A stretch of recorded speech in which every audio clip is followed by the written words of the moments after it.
Donald Trump will soon have to give a deposition in a case involving the now-defunct Trump University, which allegedly defrauded students of tens of thousands of dollars. Now, the lawsuit revolves around the school Trump launched back in 2005, promising to turn anyone into a successful real estate investor, but which former students now say was little more than a bad infomercial that scammed them out of $60,000 for a bad seminar in a hotel ballroom. Now, there are two class action lawsuits, one of which was filed in New York. Trump actually lost that one, and pretty soon he'll have to pay fines as a result of that. Now, the one that we're talking about today is in California. The lead plaintiff, Tarla Makaeff, a California yoga instructor, has accused Trump of threatening to ruin her financially for bringing the suit. It sounds like him. Now, what essentially happened is there were ads featuring Trump himself promising students something that they didn't actually get. They didn't get a degree. It is not an accredited institution.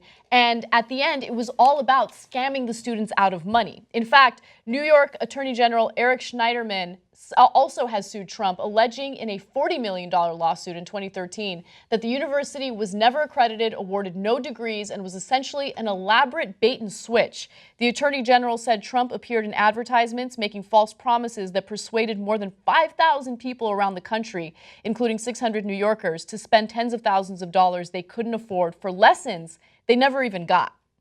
Okay, again, there'll be Trump supporters who say, oh yeah, those idiots, they should have known better. And that doesn't excuse your lying to them and cheating them out of their money. That's still against the law, right? You can't just call yourself a university if you're not a university. There are laws on that. And so that is part of what Schneiderman used in the case in New York. And in order to call yourself a university, you have to be accredited. He's not. So they've now changed the name into like Trump Entrepreneur Initiative or something like that. Because they realize that's illegal. And then, okay, I guess if you're proud of yourself for suckering people, okay, congratulations to you. But it's not a decent thing to do to be like, oh yeah, you're going to make so much money. And you know what? Who does that? A scam artist, right? Oh, come on in here, a hustler, right? Like, oh yeah, oh, if you just pay me $60,000, you're going to make even more. And then, just kidding. I'm just going to give you a 40-minute speech at a ballroom and tell you to go, piss off. Well, the whole point of the so-called seminar was to continue upselling the students. So let me give you some more examples of what they did. Now, the playbook prepared for Trump University seminars in Texas in 2009 might be summed up by one word: sell. Or, as the playbook puts on its page 23, sell, sell, sell. The playbook posits a minimum sale goal of $72,500 per seminar, meaning that the seminar leaders needed to convince at least 20% of attendees to sign up for a 3-day seminar costing nearly $1,500. Apparently, as soon as the attendees entered the registration area, the song "For the Love of Money" by the OJs greeted them. It's incredible. I mean, you're playing with these students' emotions, you're making them think they're going to be rich, but you're giving them a product that's not going to make them successful whatsoever. I mean, this reeks of for-profit colleges, which is why this story really stood out to me, and it enrages me because it takes advantage of students that want a better opportunity for themselves. No, but this is much worse than for-profit colleges. For-profit colleges at least are colleges, right? And yeah, they way overpromise on whether they're going to get you a job, and there's a ton of baits and switch.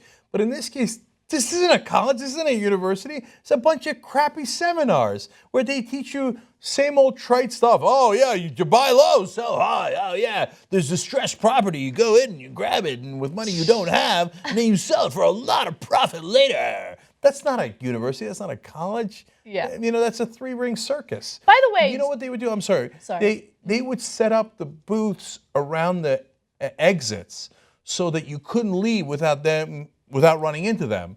So they trap you on the way out and be like, all right, now let's upsell you. Okay, you want to go to the next seminar? But Trump isn't even here. What the hell is it called Trump University for? Oh, yeah, he'll be here later, though. Yeah, just don't trust us. If you keep buying these seminars, Trump will eventually show up.